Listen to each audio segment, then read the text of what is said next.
Começa agora pela TV Novo Tempo mais um programa Evidências, na busca de fatos que comprovem a veracidade histórica da Bíblia Sagrada. Todos sabemos que a Bíblia tem uma importância fundamental para cristãos do mundo inteiro. Ela não apenas define aquilo que cremos, mas também normatiza o modo como devemos nos comportar, a nossa ética, os nossos princípios de vida. Mas todos também sabemos que a Bíblia tem sido posta sob acirrado ataque pelos céticos, especialmente no contexto em que vivemos de ideias rapidamente propagadas pelas redes sociais. Veja o caso, por exemplo, deste livro aqui. Ele ficou famoso entre ateus e céticos do mundo inteiro e já vendeu milhares, talvez milhões de exemplares. O seu título provocativo, Deus, um Delírio, de Richard Dawkins. Você certamente ouviu falar deste livro. Ele afirma aqui na página 132 da edição em português que o Novo Testamento não é digno de confiança. Veja as palavras que o autor utiliza. Desde o século XIX, teólogos acadêmicos vêm defendendo que os evangelhos não são relatos confiáveis sobre o que aconteceu na história do mundo real. Todos eles foram escritos muito tempo depois da morte de Jesus e também das epístolas de Paulo. Todos eles foram copiados e recopiados ao longo de muitas gerações de telefone sem fio por escribas sujeitos a falhas e que, por sinal, tinham suas próprias agendas religiosas. Você percebeu o que ele falou? Vamos entender o argumento de Dawkins, que na verdade é o argumento de muitos outros autores. Segundo ele, não podemos aceitar a veracidade do Novo Testamento basicamente por duas razões. Primeiro, os evangelhos foram redigidos muitos e muitos anos depois da morte de Jesus. Logo, eles estão distantes demais dos eventos relatados para serem historicamente confiáveis. Segundo, não temos os originais do Novo Testamento, mas apenas cópias, e mais cópias, todas feitas por escribas que mudaram o texto ao seu bel prazer, impossibilitando sabermos ao certo qual seria o conteúdo original do Novo Testamento. A tese de Dawkins parece ter ganhado ainda mais força depois da publicação de um outro livro, também um best-seller, escrito O que Jesus disse e o que Jesus não disse, quem mudou a Bíblia e por quê, de autoria de Bart Ehrman. Ehrman, que hoje é ateu, tornou-se um peso pesado entre os descrentes porque o seu doutorado é justamente sobre crítica textual do Novo Testamento. E, para piorar, ele foi aluno do renomado professor de Princeton, Bruce Metzger, um dos maiores especialistas em crítica textual da história. Ora, antes de pensarmos que realmente o ceticismo marcou um ponto contra a piedade cristã com esse livro, vamos analisar detidamente os fatos. Em primeiro lugar, os ateus citam o livro de Ehrman como se ele fosse o único ou principal entendedor deste assunto e houvesse dado um golpe fatal no cristianismo. Convenhamos, ainda que assim fosse verdade, usar as credenciais de alguém para validar inquestionavelmente o seu depoimento é usar a falácia por autoridade, que leva alguém a não verificar o que é dito apenas por causa da autoridade acadêmica de quem o declarou. Autoridades por autoridades, devemos lembrar que o próprio Metzger, que foi o famoso professor de Ehrman, nunca defendeu essas ideias céticas do seu aluno em relação ao Novo Testamento. Pelo contrário, enquanto esteve vivo, ele escreveu um livro com o próprio Ehrman, que eu tenho aqui, provando a legitimidade do livro bíblico que nós possuímos. O livro é este aqui, o texto do Novo Testamento, a sua transmissão, corrupção e restauração, como você vê, escrito por Bart Ehrman e Bruce Metzger. Veja agora a conclusão a que os autores chegaram quanto à possibilidade ou não de reconstruirmos o texto original do Novo Testamento, mesmo sem ter os seus originais. Ela está aqui na página 274, que diz: a despeito das complicações, a maioria dos críticos textuais concordaria que os nossos manuscritos para cada livro da Bíblia, seja de Gálatas, 2 Coríntios ou João, de um jeito ou de outro, nos leva de volta ao texto como ele foi originalmente produzido e publicado. Percebeu? Além disto, é interessante notar que Bart Ehrman, apesar de seus graus acadêmicos, se mantém isolado em seu ceticismo. E isto os céticos não dizem no momento de citar as suas conclusões. Pelo contrário, dão a falsa impressão de que toda a academia concordaria com o que ele diz ou admite o que ele diz. Bart Ehrman realmente é cético quanto à possibilidade de reconstruirmos o texto original do Novo Testamento, mas veja como o argumento dele é altamente contraditório. O trabalho de Bart Ehrman apenas demonstra que houve mudanças no texto grego ao longo do tempo. Copistas medievais realmente fizeram alterações hoje reconhecidas. Mas, se você ler o livro dele, perceberá que os exemplos que o autor menciona são alterações isoladas, que não foram universalmente aceitas. E se não foram, é porque a igreja sabia muito bem que se tratava de uma alteração. E isto só seria possível se eles conhecessem o texto original. Aliás, para o próprio Bart Ehrman poder dizer estes textos foram alterados, ele mesmo deveria ter uma grande noção de como seria o original. De outra forma, como poderia afirmar que ele foi alterado? Em outras palavras, para eu dizer, por exemplo, que uma melodia original de Beethoven foi alterada nesta e nesta estrofe, eu sou obrigado a ter uma ideia de como seria a original para apontar em que momentos ela foi ou não alterada. Em suma, Bart Ehrman não se limita a dizer que o texto foi mudado. Ele aponta os locais onde houve a alteração. Então ele sabe como era o original, mas contraditoriamente falando, afirma ser impossível saber como seria o original. Percebeu a contradição? Ora, se é impossível saber como seria o original do Novo Testamento, com base em que ele aponta os locais em que houve mudança, dizendo que ali o texto não deveria ser daquele jeito. E tem mais uma coisa. Por que os críticos não citam também que outras autoridades em crítica textual igualmente renomadas chegaram a conclusões diferentes de Bart Ehrman, endossando dessa vez a sua confiança na transmissão do Novo Testamento? Isto mesmo, críticos que discordam dele. Nós temos nomes famosos, como por exemplo Craig Blomberg, Ben Witherington III, N.T. Wright e Craig Evans. Vamos conduzir assim o programa de hoje. Nós vamos pegar então alguns argumentos de trás para frente. Vamos primeiro falar da transmissão do texto do Novo Testamento, como ela se processou, como o texto foi ou não preservado até as versões atuais que temos da Bíblia em nossos dias. Em seguida, vamos falar da data dos evangelhos. Realmente, eles são documentos tardios e, portanto, sem autoridade testemunhal sobre os eventos que eles relatam? Você entendeu o processo? Ok. Começando então pela transmissão do texto. Os críticos sempre insistem em dizer que nós não temos os originais do Novo Testamento, mas apenas cópias tardias dele.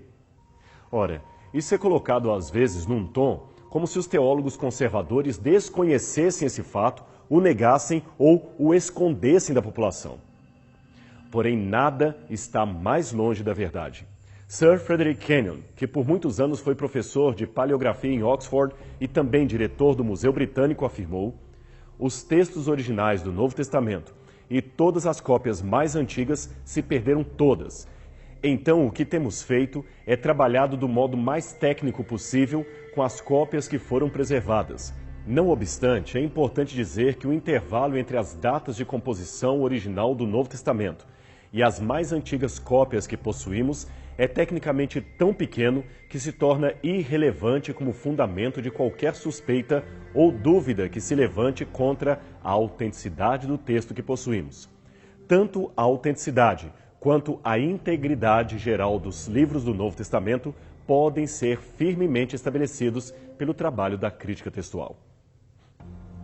E o que é esta crítica textual que já mencionamos algumas vezes nesse programa? Pois bem, para que você saiba, a crítica textual é uma ciência que estuda antigos manuscritos, ou, se você preferir, é um ramo da crítica literária que se especializa na identificação e remoção dos erros cometidos na transmissão manuscrita de um texto antigo. Antes da invenção da imprensa, os textos eram reproduzidos à mão, geralmente por monges copistas. Veja esta página do Evangelho de João, reproduzida na Idade Média. Veja como ela é uma verdadeira obra de arte. Gastavam-se em média 5 anos, isto mesmo, 5 anos para se copiar uma Bíblia inteira como esta do Gênesis ao Apocalipse. Como você pôde notar, o trabalho de cópia era muito meticuloso e os monges, por serem enclausurados, eram as melhores pessoas para fazer isto. Afinal, eles tinham todo o tempo do mundo. Mas atenção, isto não significa que eles eram um bando de preguiçosos, ociosos, sem ter o que fazer.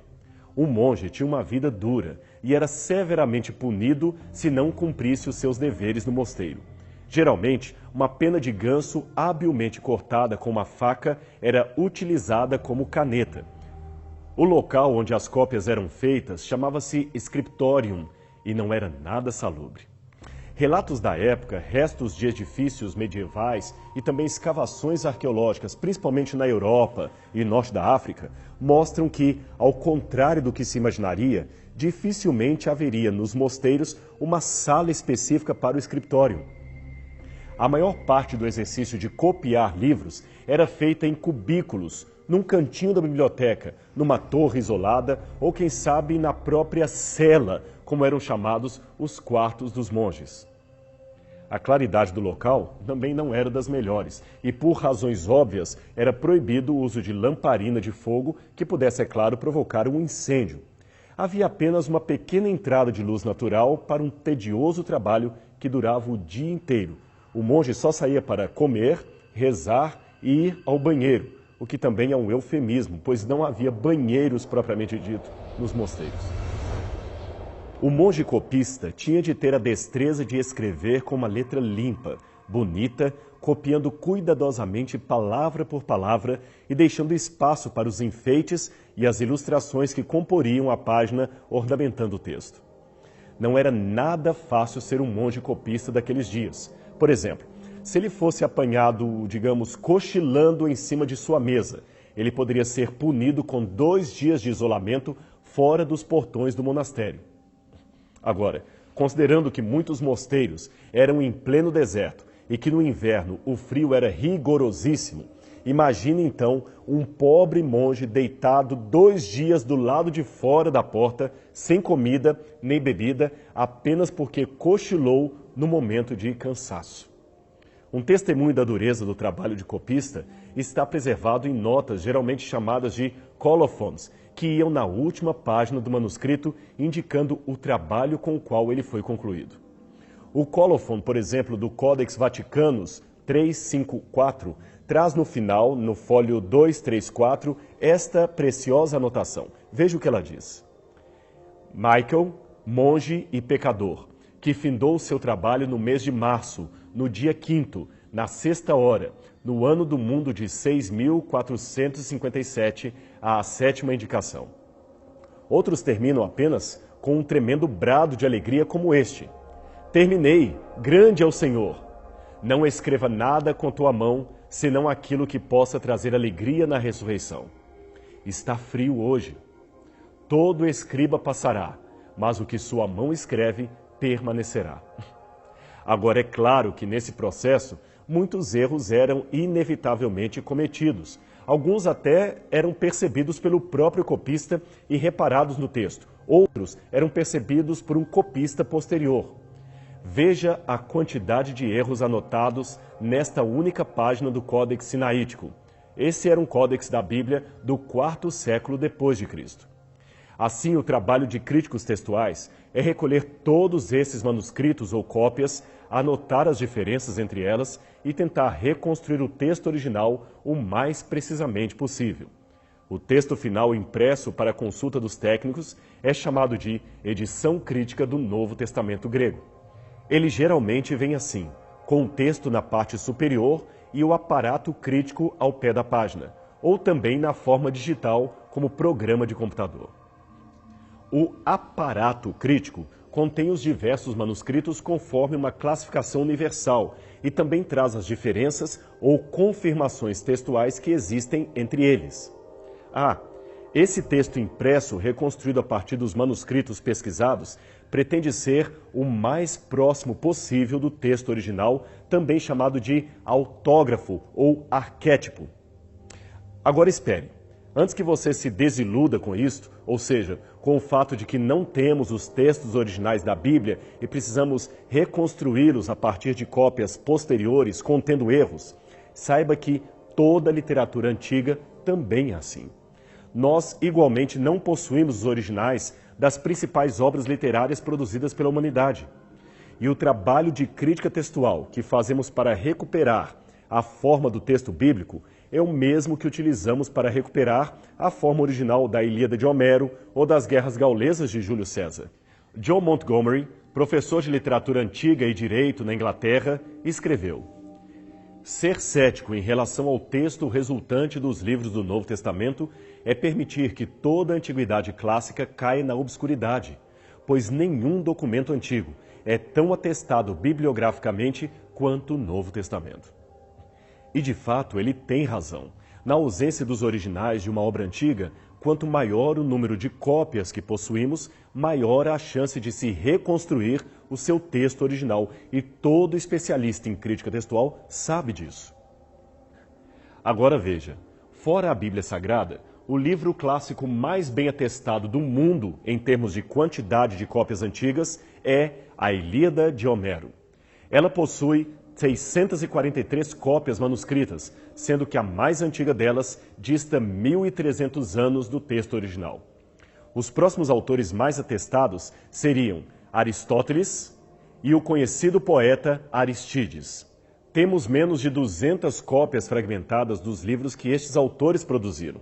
Depois disto, o número de atestações da Antiguidade Clássica cai assombrosamente. 8 cópias de um, 10 cópias do outro e assim por diante. E com exceção dos manuscritos de Tito Livio, todas as cópias distam mais de 700 anos depois do seu original. O interessante é que apesar de tão poucas cópias e dessas cópias estarem séculos e séculos distantes do original, os acadêmicos especializados em literatura greco-romana nunca colocam em dúvida a legitimidade do texto que possuímos. Por exemplo, o texto de Sófocles, o texto de Platão ou o texto de Júlio César. O mesmo se pode dizer de acadêmicos de outras áreas. Eu, por exemplo, nunca encontrei um filósofo que, ao ensinar filosofia de Platão, por exemplo, iniciasse a sua aula assim: meus alunos, vamos estudar alguns livros gregos, mas não tenho a menor certeza de que este autor existiu ou que as coisas que ele conta realmente aconteceram ou se foram inventadas mais tarde por copistas que vieram muito tempo depois dele. Pelo contrário, a confiança é tal que se numa prova o professor perguntar como morreu Sócrates, a resposta correta e esperada seria condenado pela aristocracia a beber veneno. Pressupõe-se que isto de fato aconteceu, tal como nos conta o seu discípulo Platão. Ninguém duvida disso. É claro que existe toda uma discussão da chamada crítica textual moderna quanto à intenção original do autor, o chamado hipertexto, etc. Mas isso se aplica a livros contemporâneos, dos quais nós temos o original. Já a crítica textual antiga, que procura resgatar o conteúdo de uma obra original perdida, esta ainda se mantém firme em seus objetivos e seus especialistas são confiantes de que conseguem fazer um bom trabalho, oferecendo ao leitor aquilo que o autor antigo de fato escreveu, apesar de não termos mais o seu original em nossas mãos. Isto, por exemplo, é o que diz o professor da UFMG, César Nardelli Crambraia, um dos poucos especialistas em crítica textual que temos em território brasileiro. Agora, o irônico de tudo isto é que especialistas seculares, sem nenhum vínculo com a religião, estudando literatura clássica com pouquíssimos manuscritos, confiam que podem reconstruir a forma genuína do texto original. Já uns poucos autores religiosos, especialmente teólogos, que supostamente trabalham com fé, negam que se pode construir o texto original do Novo Testamento como saiu das mãos dos autores. E olha que o Novo Testamento tem milhares de manuscritos a mais do que qualquer outra obra antes produzida pela humanidade. Eu digo isto porque, contrariando o que comumente se vê em termos de atestações manuscritas de antigos clássicos, o Novo Testamento possui catalogados cerca de 5.500 manuscritos gregos, 10.000 exemplares em latim, mais de 9.300 cópias em versões antigas, como copta, siríaco, etc. Isso totaliza cerca de 24.000 manuscritos catalogados. Ah, e um detalhe.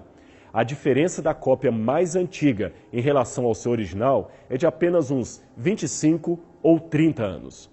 Por isso, F.F. Bruce, famoso teólogo da Universidade de Edimburgo e Manchester, escreveu: "Não existe nenhum outro corpus da literatura antiga no mundo que possua tal incrível atestação textual como no caso do Novo Testamento.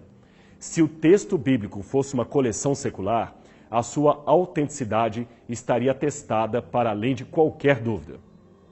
Mas aqui esbarramos num problema que críticos seguidores de Bart Ehrman amam mencionar. É que não existem sequer 2 manuscritos bíblicos exatamente iguais um ao outro. Há muitos erros nas cópias, alguns erros sutis, outros bastante grosseiros. Tecnicamente falando, a diferença de redação entre um manuscrito e o outro é chamada de variante textual. Vou explicar para você. Vamos supor, por exemplo, que um manuscrito diz que Jesus entrava em Jericó, enquanto o outro diz que ele saía.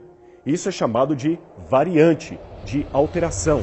Pois bem, Bart Ehrman fala de 400.000 variantes entre os manuscritos do Novo Testamento.